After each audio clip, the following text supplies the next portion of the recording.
Hello Mudra family. ఇప్పుడు మనం stitching చేయించిన బ్లౌజ్ డిజైన్స్ చూద్దాం. ఇది వచ్చేసి మనకి ఎంబ్రాయిడరీ బ్లౌజ్. దీనికి వచ్చేసి బ్యాక్ నెక్ ఇలా వచ్చింది, రౌండ్ నెక్. అలానే ఫ్రంట్ నెక్ వచ్చేసి ఇలా వచ్చింది. హ్యాండ్ వచ్చేసి మొత్తం ఆల్ ఓవర్ ఇలా ఎంబ్రాయిడరీ వచ్చేసింది. ఇలాంటి ఎంబ్రాయిడరీ వర్క్ డిజైన్స్ కావాలి అన్న మన దగ్గర డిజైన్స్ అలానే స్టిచ్చింగ్ కూడా అవైలబుల్గా ఉంటుంది. మీకు కనుక కావాలి అంటే కనుక చేయించుకోవచ్చు. అలానే మన దగ్గర చేసిన ఇంకొక బ్లౌజ్ చూపిస్తాను. ఇది వచ్చేసి మొత్తం ఆల్ ఓవర్ వచ్చింది అనమాట బ్లౌజ్. బ్యాక్ నెక్ ఇలా వచ్చేసింది. అలానే ఫ్రంట్ నెక్ వచ్చేసి ఒక సైడ్ వర్క్ వచ్చింది, ఇంకొక సైడ్ పైపింగ్ ఇచ్చాము.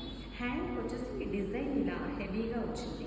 అలానే హ్యాండ్ చివరన ఇలాగ చిన్న కట్ వర్క్ వచ్చింది. అంటే మనము ఎంత చిన్న కట్ వర్క్ అయినా సరే ఆ డీటెయిలింగ్ నీట్గా ఉండేలాగా స్టిచ్చింగ్ దగ్గర నుండి చేయిస్తున్నాం అనమాట. ఇలా ఫినిషింగ్ అయితే చాలా నీట్గా వచ్చింది. ఇలాంటి డిజైన్స్ బ్లౌజ్ మీకు కూడా కావాలి అనుకున్నట్లయితే డిజైన్స్ అలానే స్టిచ్చింగ్ సర్వీసెస్ కూడా మన ముద్రా ఫ్యాషన్ స్టూడియో బొటిక్లో అవైలబుల్గా ఉంటుంది. స్క్రీన్ మీద నెంబర్ ఇస్తాను, ఆ నెంబర్కి కాంటాక్ట్